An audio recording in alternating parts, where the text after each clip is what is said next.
Hello everyone, Scott Sylvan Bell coming to you live from the North Shore of Oahu. Perfect day to do some sales training from the beach.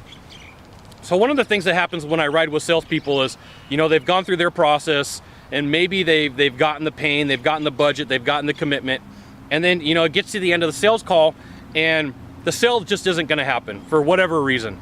Maybe that they really do need to take it to committee, maybe they do need to go somewhere, and I'm using some squishy words because it's important at this process. And so what happens is the salesperson camps out. They decide, you know what, I'm not going to leave.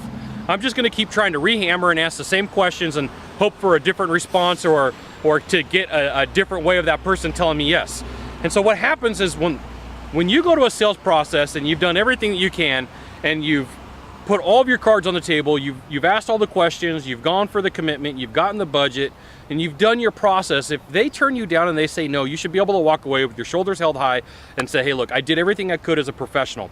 Now, one of the things that happens is I see salespeople do is they go through this entire process and they lock everything down that they're supposed to. Everything was conversational. It was an awesome presentation. They did everything they could have to make the sale, and then they get to the very end right here. So they've gone through the process and they get to this point right here.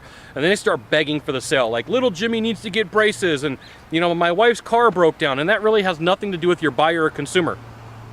So you got to make sure that you lock this process down and do it correctly, because nothing sucks more than somebody who's going to beg for a sale. It just doesn't feel right. It feels yucky, right? I'm going to use a 5-year-old word, yucky. It feels yucky. So, you go through the process, there's a point where you just got to walk away. And you got to walk away with your head held high and say, you know what, I did everything possible. Shake the person's hand. Hey, thanks for having us out, because there's nothing worse than burning bridges. Now, I'm talking from experience. I have blown up plenty of bridges, not just burned them, I've nuked them, and it wasn't a good thing. It's cost me overtime. It's a bad thing to do. So, walk away gracefully, bow out gracefully, whatever word or whatever phrase that you want to use, and then, make sure that you're not being ridiculous at the end of a sales call, because, if you're the same guy all the way up to here, and then you get some objections and they're kind of crazy or whatever's going on and you turn into a jerk, that person is like, oh, it's Dr. Jekyll and Mr. Hyde salesperson. Over here, you're really nice when you thought you were going to make the sale. What kind of guy you're going to be when you run into challenges, right? So if you're the same consistent person all the way through the call, you're good to go.